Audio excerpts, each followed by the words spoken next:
नमस्कार, खबर उत्तराखंड में आप सभी का स्वागत है। मैं हूं आपके साथ सृष्टि शुक्ला। रुक कर लेते हैं खबरों का। सीएम पुष्कर सिंह धामी हल्द्वानी पहुंचे, जहां उन्होंने विकास प्रदर्शनी का उद्घाटन किया और बीजेपी प्रदेश कार्य समिति की बैठक में हिस्सा लिया है। इस दौरान मीडिया से बातचीत करते हुए उन्होंने कहा कि केंद्र की मोदी सरकार ने अपने 8 साल के पूरे किए हैं। केंद्र सरकार के कामों को जन जन तक पहुंचाने के लिए कार्य समिति की बैठक में चर्चा की गई है। इसके अलावा बोर्ड परीक्षा में सफल हुए सभी बच्चों को शुभकामनाएं भी उन्होंने दी और उनके उज्जवल भविष्य की कामना की गई है। इस दौरान बीजेपी प्रदेश अध्यक्ष मदन कौशिक ने कहा कि बैठक में लगभग 20 बिंदुओं पर चर्चा हुई है। मन की बात कार्यक्रम को बूथ स्तर तक पहुंचाया जाएगा। वहीं सीएम ने प्रदेश और चंपावत में पार्टी को मिले प्रचंड बहुमत के लिए सभी कार्यकर्ताओं का आभार जताया है।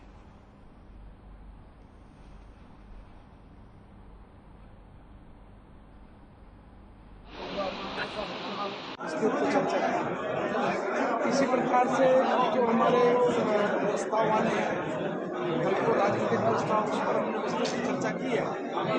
पर अभी यही नहीं है कि पदाधिकारी बैठक में उसमें लंबी चर्चा होगी तब उसको हम फाइनल करते हैं। इसी प्रकार जो 8 साल मोदी सरकार को हो गए, उस पर भी हम लोगों ने चर्चा करके कि उसमें आगे आने वाले कार्यक्रम में किस प्रकार तैयारी करनी है, ये भी हम लोगों ने चर्चा का विषय रखा है, ताकि और कार्यकर्ताओं का और पदाधिकारियों का आचार व्यवहार कैसा रहे, इस पर भी चर्चा की है। और इसके साथ साथ हमने जो एक बड़ा कार्यक्रम है कि जनसंपर्क का, सबको 75 घंटे जनसंपर्क करना, इस पर भी चर्चा है। जो हमारी जनसभा है उस पर चर्चा। तो इस प्रकार से 20 ऐसे बिंदु थे जिन पर हमने विस्तृत रूप से चर्चा करके फाइनल किया है। कल कार्य समिति हमारे देश के यशस्वी प्रधानमंत्री मोदी जी के 8 साल पूरे हुए हैं और 8 साल में जो बेमिसाल कार्य हुए हैं, जो देश की जनता को समर्पित किया है, भारत का मान सम्मान पूरी दुनिया के अंदर बढ़ाया है, आत्मनिर्भर भारत बनाया, भारत शक्तिशाली भारत बना है, उस संबंध में चर्चा हुई है। बाकी हमारे आगामी कार्यक्रम है और पिछले जो हमारे जो सरकार के द्वारा, राज्य सरकार के द्वारा और केंद्र सरकार की जो उपलब्धियां हैं, उन सभी पर चर्चा हुई है विस्तार से। कल कार्य समिति में कुछ राजनीतिक प्रस्ताव पास होंगे। बाकी जो भी काम और जो हमारे नए बच्चे जिन्होंने इस बार सिविल सर्विसेज में अपनी सफलता प्राप्त की है, उन सभी को हम लोगों ने शुभकामनाएं दी हैं। 10वीं 12वीं के जो छात्र जिनके रिजल्ट आ रहे हैं, उनको भी शुभकामनाएं दी हैं इस बार। और साथ में जो हिमांशु पांडे, जो हल्द्वानी का ही छात्र है, उसने CDS परीक्षा में प्रथम स्थान प्राप्त किया है। हम सब लोगों ने अपनी तरफ से बहुत बधाई दी।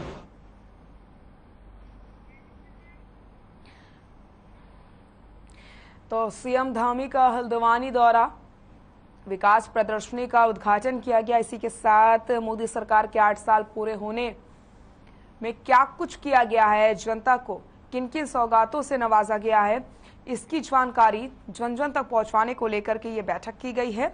विकास प्रदर्शनी का भी यहाँ पर आयोजन हुआ है और इसी के साथ प्रचंड जीत के बाद मुख्यमंत्री पुष्कर सिंह धामी ने कार्यकर्ताओं का भी आभार जताया है कि उनकी मेहनत से आज एक बार फिर से प्रचंड जीत दर्ज की गई है।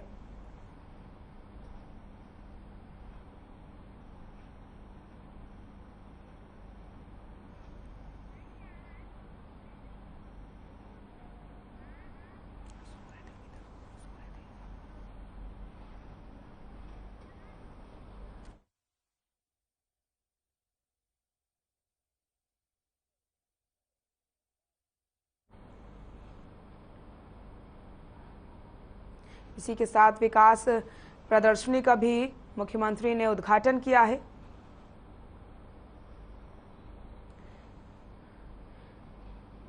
मोदी सरकार के 8 साल पूरे होने पर योजनाओं के बारे में, कामकाज का लेखा जोखा जन जन तक पहुंचाने के लिए भी यहां पर बैठक की गई है।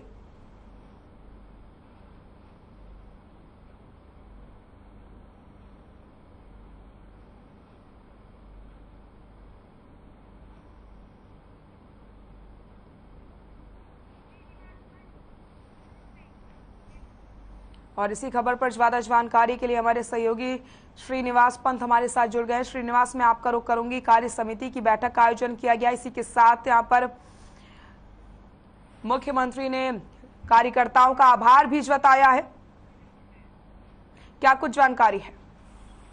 बिल्कुल, आपको बताना चाहूंगा, उत्तराखंड में भारतीय जनता पार्टी की ओर से हल्द्वानी में 2 दिवसीय कार्य समिति चल रही है और आज कार्य समिति का दूसरा और अंतिम दिन है। कार्य समिति वैसे तो भारतीय जनता पार्टी का रूटीन एक बैठक होती है और 3 महीने का एक रोड मैप तैयार किया जाता है, लेकिन इस बार की जो कार्य समिति हल्द्वानी में आयोजित की गई है उसका सबसे मूल मकसद है कि आगामी 2024 में जो लोकसभा चुनाव होने वाले हैं उसको लेकर पार्टी किन किन कार्यक्रमों को भारत सरकार और राज्य सरकार के सहयोग से अपने कार्यकर्ताओं के माध्यम से घर घर पहुंचाने का काम करेगी, ताकि उसका लाभ या उसका माइलेज 2024 के लोकसभा के चुनाव में आम जनता की तरफ से पार्टी को और पार्टी समर्थित प्रत्याशियों को मिल सके।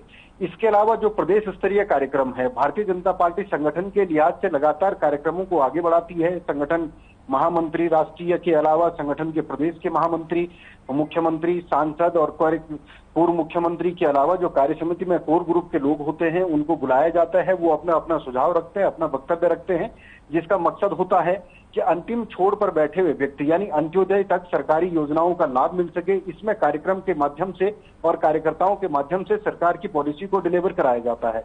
इसी में मुख्यमंत्री पुष्कर सिंह धामी ने कहा है कि उनकी सरकार लगातार पारदर्शिता के साथ काम कर रही है और भारत सरकार के सहयोग से जो भी प्रोजेक्ट उत्तराखंड में चलाए जा रहे हैं, तकरीबन 1,16 करोड़ के जो पैकेज हैं जिनका लोकार्पण और शिलान्यास किया गया है, वो धरातल पर सही समय पर काम कर सकें, उसकी मॉनिटरिंग भी की जा रही है और कार्य समिति के जरिए ऐसे ऐसे टारगेट भी लिए जा रहे हैं जिसका लाभ सीधे उत्तराखंड के जनमानस से जुड़ा हुआ है।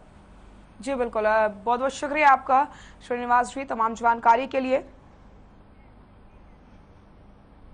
तो उत्तराखंड के 5 सांसद आदर्श गांव बनाने के लिए अभी तक गांवों की खोज नहीं कर पाए हैं।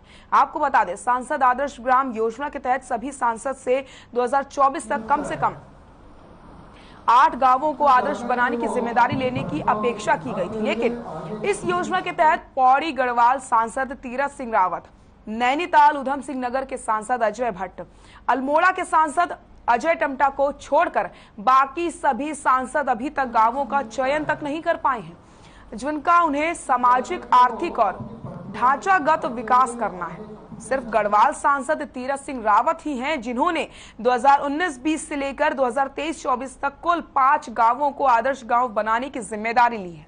वहीं तीरथ सिंह रावत ने कहा कि जिन गांवों को गोद लिया गया है उनमें सभी अधिकारी अपनी अपनी विभागों की योजनाओं को लेकर पहुंच रहे हैं और वो खुद गांव की दिशा के लिए अधिकारियों से समीक्षा कर रहे हैं।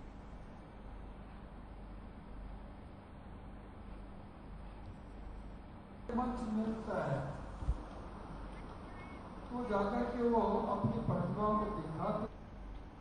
केंद्र में मोदी सरकार के 8 साल पूरे होने के उपलक्ष्य में सेवा, सुशासन और गरीब कल्याण कार्यक्रम का कई जगहों पर आयोजन किया गया। इसी के तहत अल्मोड़ा पिथौरागढ़ संसदीय सीट से सांसद अजय टमटा ने प्रेस कॉन्फ्रेंस करके बीजेपी सरकार की उपलब्धियों के बारे में जानकारी दी। इस दौरान सांसद अजय टमटा ने कहा कि केंद्र सरकार ने पिछले 8 सालों में गरीबों और वंचितों के लिए कई कल्याणकारी योजनाएं चलाई हैं। साथ ही हर जरूरतमंद व्यक्ति को घर घर बिजली, पानी देने का काम किया गया। इसके अलावा सांसद ने हाल ही में हुए उपचुनाव पर बोलते हुए कहा कि सीएम धामी के चंपावत उपचुनाव में रिकॉर्ड जीत के माध्यम से जनता ने केंद्र और राज्य सरकार के कार्यों पर मोहर लगाई है।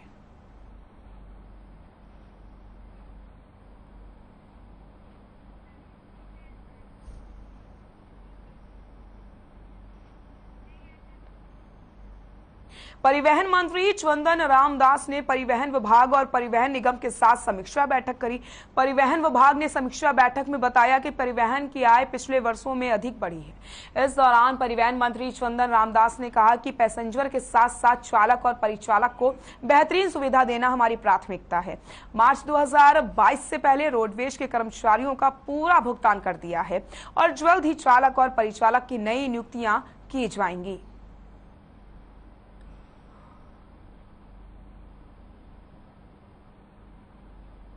परिवहन विभाग टामटा के जो दुर्घटना हुई है, स्वयं बहुत अच्छा वहाँ पर काम किया और रात में ही रेस्क्यू करके हमने वहाँ रात में ही पीएम की व्यवस्था कर दी थी। मगर आगे ऐसी दुर्घटनाएं न हो, हमको प्रत्येक क्षण में, चाहे वो एनएच के लिए हो, चाहे बीआरओ स्तर पर हो, चाहे पीडब्ल्यूडी के स्तर पर हो, चाहे पुलिस स्तर पर हो, चाहे हमारा परिवहन स्तर पर हो, चाहे स्वास्थ्य के स्तर पर हो, परिवहन विभाग और परिवहन निगम दोनों विभागों की अलग अलग ढंग से अलग अलग समय पर मैंने आज समीक्षा बैठक की है और परिवहन विभाग ने मुझे जो अपनी हल्द्वानी में बीजेपी प्रदेश कार्य समिति की पदाधिकारियों की बैठक हुई। पहले दिन पार्टी की ने कई कार्यक्रमों की समीक्षा की है और आने वाले कार्यक्रमों पर विस्तार से चर्चा की गई। साथ ही जिन बूथों पर बीजेपी कमजोर स्थिति में है उन बूथों को मजबूत करने को लेकर चर्चा हुई। इसी के साथ इस बैठक में निर्णय लिया गया है कि सांसद और विधायक कमजोर बूथों को मजबूत करने के लिए काम करेंगे और मिशन 2024 लोकसभा चुनाव को लेकर भी मंथन किया गया। कैबिनेट मंत्री रेखा आर्या ने कहा कि केंद्र सरकार के 8 सालों के साथ ही इस अमृत महोत्सव में केंद्र सरकार ने जो अच्छे कार्य किए हैं उनका उल्लेख किया जाएगा और लाभार्थियों से संवाद भी किया जाएगा।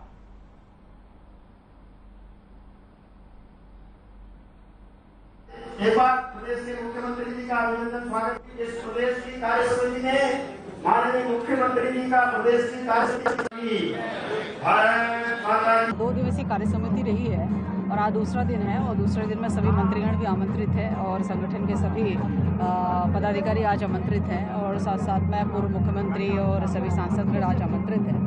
निश्चित रूप से कार्य समिति में सर्वप्रथम तो माननीय मुख्यमंत्री जी की जो ऐतिहासिक जीत हुई है उस पर धन्यवाद भी और उस पर आभार भी जो है वो दोनों चीज़ें कार्य समिति के प्रस्ताव में जो है आज सब लोग अपना समर्थन देंगे। खबर उत्तरकाशी से है, जहां आयुष अवस्थी ने 10वीं क्लास में उत्तराखंड बोर्ड में दूसरा स्थान हासिल करके जिले का नाम रोशन कर दिया। आपको बता दें, आयुष ने गांव में रहकर खेती बाड़ी करने के साथ साथ पढ़ाई भी की। दरअसल आयुष का सपना है कि वो एनडीए में जाकर देश की सेवा करे। वहीं मंगलवार को यमुनोत्री विधायक संजय डोभाल आयुष अवस्थी के घर उन्हें बधाइयां देने पहुंचते हैं, जहां उन्होंने परिवार वाले और शिक्षकों का आभार व्यक्त करते हुए बधाइयां दी। द्वितीय स्थान प्राप्त करने पर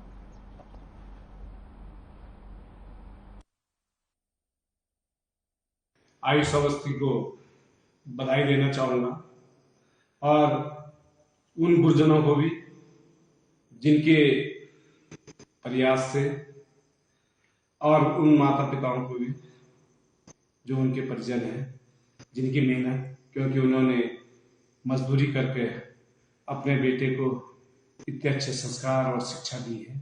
इसके लिए मैं आप सभी लोगों को बहुत बहुत बधाई देता हूँ।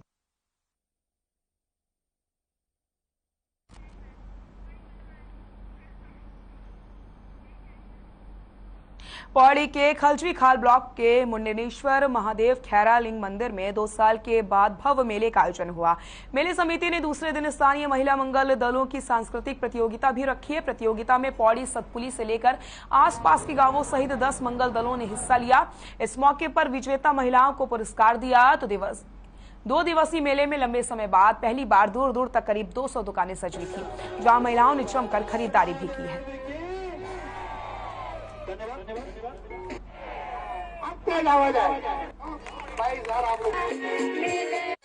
ऐतिहासिक मेला है और यहाँ जो मंच मिलना बहुत बड़ा मंच है यहाँ पर। और स्थानीय लोक कलाकार जीतू मियां राठौर लगातार वो उनके लोक संस्कृति से जुड़े हुए कार्यक्रम वो करते रहते हैं और आज खैरालिंग में उन्होंने बिल्कुल अच्छा कार्यक्रम किया और धूम मचा दी। यहाँ पर सभी भक्तों ने यहाँ पर सराहना की और बहुत सुंदर कार्यक्रम करा। महादेव हमारे भगवान और हमारा पौराणिक मेला है भाई। यहाँ हमारी पहले आस्था थी कि हम लोग बलि प्रथा थी और जब हम पिछली बार जब मैं यहाँ 2 बार प्रमुख रहा और हमारे सब जनप्रतिनिधि सभी लोग यहाँ के सब लोगों ने प्रयास किया किस तरह ये बलि प्रथा, क्योंकि आज धीमे धीमे प्रचलन में बलि प्रथा खत्म करने की एक प्रथा बन गई है। तो हमने आप देखिए, आप बड़े हंस के लोग खुशी से आप जो 2 सालों से आज मुंडेश्वर महादेव के मेला नहीं हो पाया था, आज आपने देखा होगा जो हमने एक भव्य रूप दिया है और हम एक चाहेंगे कि अगली बार और उसको और अच्छे से भव्य रूप दिए।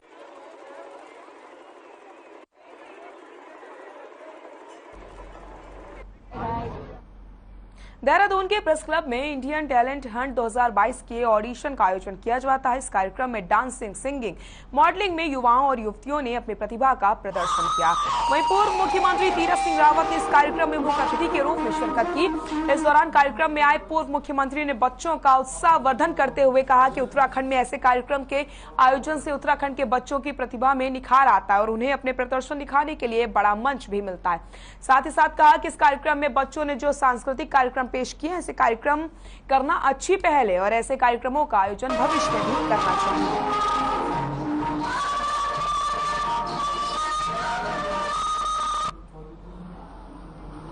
इंडिया टैलेंट हंट 2022 का जो इन्होंने एक आयोजन कार्यक्रम प्रेस क्लब के अंदर किया है, उत्तराखंड के बच्चों के लिए ये उत्साही का कार्यक्रम और आगे बढ़ाने का कार्यक्रम।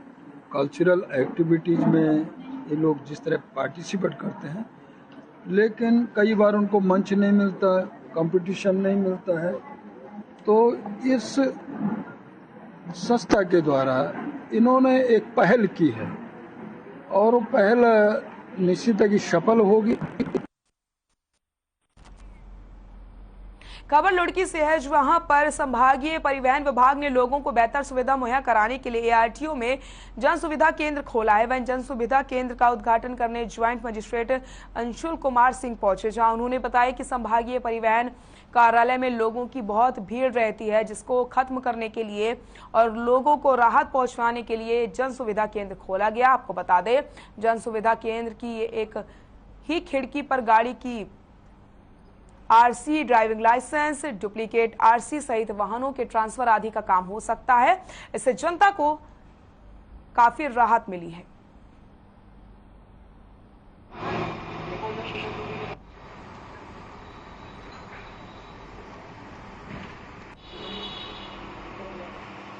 RTO ऑफिस के द्वारा एक CSC सेंटर खोला गया है। CSC सेंटर में जो फैसिलिटीज़ होती हैं, जो विभाग की जो ऑनलाइन फैसिलिटी जो अवेलेबल हो गई है, चाहे वो रजिस्ट्रेशन अपने व्हीकल का या लाइसेंस के लिए अप्लाई करना हो, तो ये सारी फैसिलिटीज़ अब ऑनलाइन हो चुकी हैं। इनफैक्ट और भी फैसिलिटीज़ है, तो उसके लिए हमारे CSC सेंटर द्वारा आप जाके उसको एक्टिवेट करा सकते हो। होता क्या है, कई CSC सेंटर्स में एक्स्ट्रा चार्ज हो जाता है, तो यहाँ रेट लिस्ट लगा दी गई है। CSC सेंटर भी उपलब्ध करा दी गई। यदि किसी को लग रहा है बाहर कोई एक्स्ट्रा चार्ज कर रहा है, तो वो लोग स्वयं यहाँ आके अपना एक्टिवेट करा सकते हैं ये फैसिलिटीज़ को। अपने ऑफिस में नया CSC खोला है और ये सबकी सुविधा के लिए है, क्योंकि आम तौर से शिकायत आती है कि एक्स्ट्रा चार्जेस लिए जाते हैं जब भी आप कहीं फॉर्म भरते हैं, क्योंकि सभी को फ़ोन चलाने सबके पास स्मार्टफोन्स नहीं होते हैं। तो एक सुविधा हमने खोली है ताकि पब्लिक को परेशानी ना हो, कोई भी ओवरचार्ज ना करे। आपको जो भी सर्विसेज, जैसे अपने लाइसेंस के लिए अप्लाई करना है, NOC है, गाड़ी रजिस्टर करनी है, इतनी सारी सर्विसेज होती हैं, अब सारी हमारे विभाग से ऑनलाइन होता है। कुछ भी ऑफिस में तो फीस कटती नहीं है, तो आपके पास CSC की सुविधा है जिसमें आप स्वयं जाके कम रेट पे, जो भी अपना सरकारी निर्धारित उसका रेट है, उस पर आप अपना करवा सकते हैं।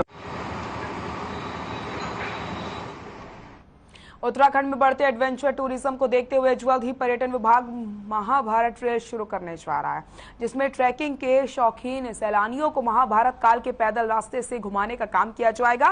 राज्य के पर्यटन मंत्री सतपाल महाराज ने कहा कि अभी तक पर्यटन विभाग की जिन नीतियों के चलते जो परेशानियां हुई थी, उन्हें दूर करने का काम किया जा रहा है। इस तरीके की ट्रैकिंग से राज्य में पर्यटन को बढ़ावा मिलेगा, साथ ही स्थानीय लोगों को रोजगार के आयाम भी मिल पाएंगे।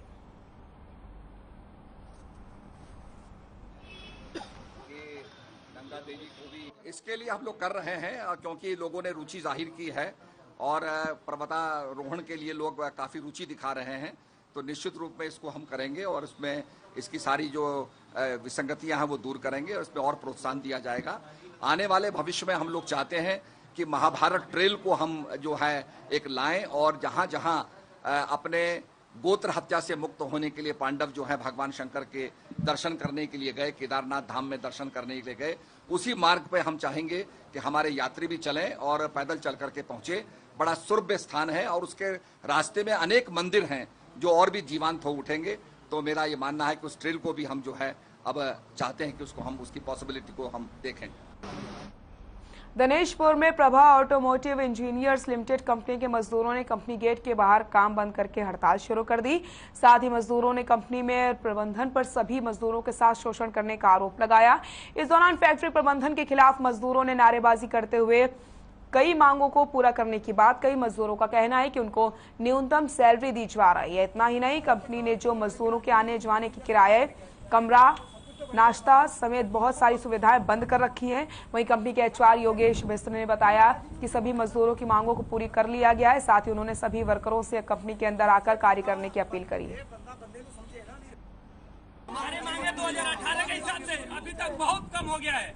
जो हम लोग को गुलाम बन के इस कंपनी में काम कर रहे हैं। कंपनी का बहुत सारा कंपनी है, ठीक है, मगर कोई भी कंपनी में ऐसा टाइम टेबल नहीं है, ठीक है। ये लोग टाइम टेबल पूरा खराब कर चुका है, ठीक है। जिसको मर्जी आया नाइट में बुला लिया, जिसको मर्जी आया डीएम बुला लिया, ठीक है। कोई सिस्टम नहीं है, ठीक है। ये हो गया हमारा। और सैलरी की बात हो गया, सैलरी आता ये सब सुपरवाइजर खा लेते हैं, कॉन्ट्रैक्टर लेके या जा रहे सब खा लेते हैं ये लोग, ठीक है। जितने भी हमारा ये जो काम करने वाला आदमी है, इन लोग को ओटी किसी का 20 घंटा, किसी का 30 घंटा, इसे सब गायब होता है। सब ये लोग काट के अपने जेब में डालते हैं, ठीक है। सबसे बड़ी बात यह है, सारे मौखिक बात कर रहे हैं और मौखिक में हम वो कॉन्ट्रैक्टर रोल के सारे बंदे कॉन्ट्रैक्टर रोल पे हैं। सबसे बड़ी बात यह है, और हमने उनके कॉन्ट्रैक्टर को बुला के आज उनसे बात भी करने की कोशिश की। कॉन्ट्रैक्टर ने भी बात करी, दोनों से बात करी, जितने भी बंदे हैं। तो उन्होंने जो कहा, उन्होंने बोला सारी शर्तें मंजूर थी। और जो 4 बंदे हैं, ये तेज बहादुर हो गया और मंगल सिंह हो गया और ये रितेश गिरी हो गया और एक आदमी और, क्या नाम है उसका, सुनील कुमार। ये लोग ढंग से अपनी ड्यूटी तो नहीं करते हैं। इनका ये 10 दिन काम करेंगे तो 5 दिन अपने घर बैठते हैं, तब भी हम इनको ड्यूटी लेते हैं।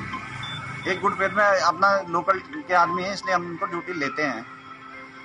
तो इसलिए हमने सबका मांगे सबकी पूरी कर रखी हैं। सबकी मांगे पूरी हैं, पूरी करने की कोशिश भी कर रहे हैं हम लोग। जो एक आधी छुट्टी होंगी वही भी पूरा करेंगे। मतलब अपने साढ़े एचआर सर ने, ठीक है, आप उन्होंने माड़ा नहीं कहने, माड़ा ना कहने नहीं कहना, लेकिन जो एक मजबूरी।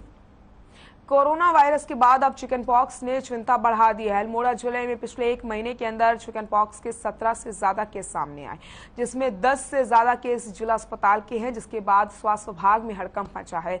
आपको बता दें, चिकन पॉक्स के अचानक बढ़ते मामलों को देखकर स्वास्थ्य महकमा अलर्ट हो चुका है। वहीं स्वास्थ्य विभाग के अधिकारियों का कहना है कि चिकन पॉक्स से निपटने के लिए दवाइयां समेत सभी व्यवस्थाएं पूरी कर ली गई है। साथ ही साथ इस बीमारी से बचने के लिए लोगों को जागरूक भी किया जा रहा है।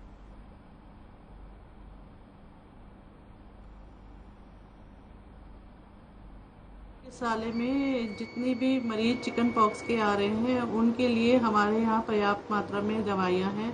Antibiotic, antiviral, paracetamol, anti allergic, हम सब दवाइयाँ जो है हमारे यहाँ पर्याप्त मात्रा में उपलब्ध है। और पेशेंट को सलाह दी जा रही है कि साफ सफाई का ध्यान रखें।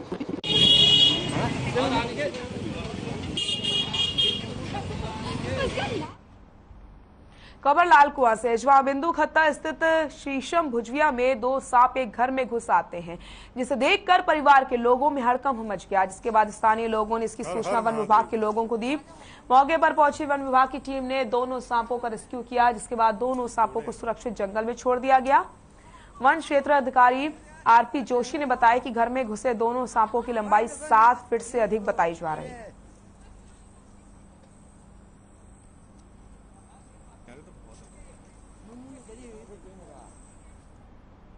ऋषिकेश में भूमाफियाओं के हौसले बुलंद नजर आ रहे हैं। मामला शहर के भरत विहार इलाके का है, जहां भूमाफियाओं ने सरकारी भूमि पर गलत खसरा नंबर दिखाकर दर्जनों रजिस्ट्री करके अवैध निर्माण कर लिया। वहीं मामला संज्ञान में आने के बाद एमडीडीए ने कई निर्माण को सील किया। इस दौरान तहसील दिवस के अवसर पर ऋषिकेश पहुंचे डीएम डॉक्टर राजेश कुमार से एक स्थानीय निवासी ने ध्वस्तीकरण की कार्रवाई नहीं होने को लेकर शिकायत भी दर्ज कराई। साथ ही डीएम का कहना है कि गलत तरीके से हुई दर्जनों रजिस्ट्री की जांच की जा रही है। जांच के बाद अग्रिम कार्रवाई की जाएगी।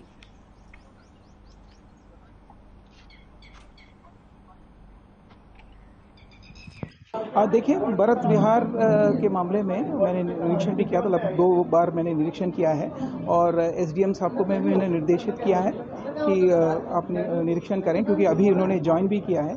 और इस संबंध में रजिस्ट्रीज का भी हम लोगों ने हवाला लिया है और इसमें रजिस्ट्रीज अगर इस बीच में गलत तरीके से हुई हैं तो उन पे भी कार्रवाई हम लोग करेंगे। सर, तुष्टीकरण के निर्देश दिए थे ना आपने, तो उसमें एक्शन कैसे लेते हुए दिखाई दिया? देखिए, इसमें क्योंकि मामला जो है कोर्ट में सब जुडिस था और कोर्ट माननीय उच्च न्यायालय ने इसमें स्टेटस को बनाने के लिए कहा था, तो जो तहसील प्रशासन है उसने एमडीडीए को रिक्वेस्ट किया कि जो कंस्ट्रक्शन है अवैध है, उसी बेसिस पे ये जो भी कंस्ट्रक्शन है वो सील किए गए हैं।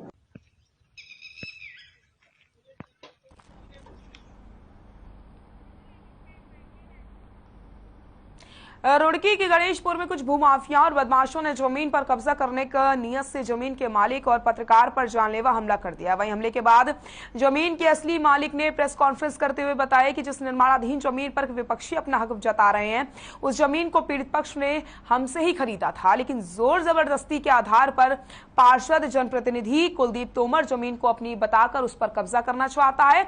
उन्होंने पुलिस से पार्षद के पति के खिलाफ कड़ी से कड़ी कानूनी कार्रवाई करने की मांग करी है।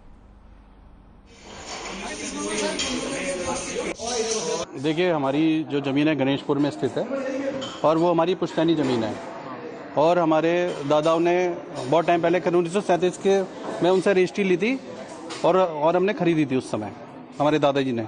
अब हो क्या रहा है कि जो वहाँ के पार्षद हैं गणेशपुर के कुलदीप तोमर, वो हमारे ऊपर दबाव बना रहे हैं कि ये ज़मीन हमारी है और उन्होंने अभी 2-3 दिन पहले अपने कुछ आदमियों को भेजकर वहाँ पर जो है मारपीट करी और जो हमारे ज़मीन पे कार्य चल रहा था और उसको जो है उन्होंने तोड़फोड़ किया और उनको चोटें पहुँचाई।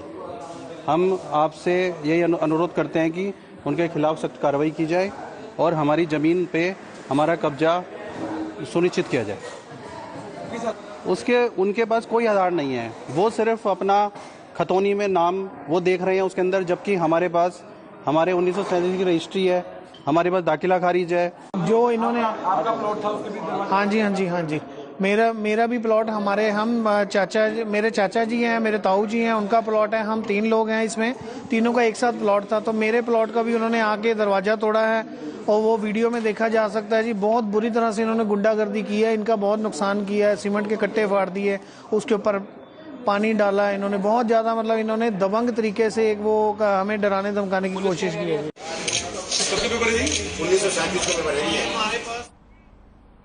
खबर उत्तराखंड में फिलहाल के लिए इतना ही। देखते रहिए हर खबर। नमस्कार।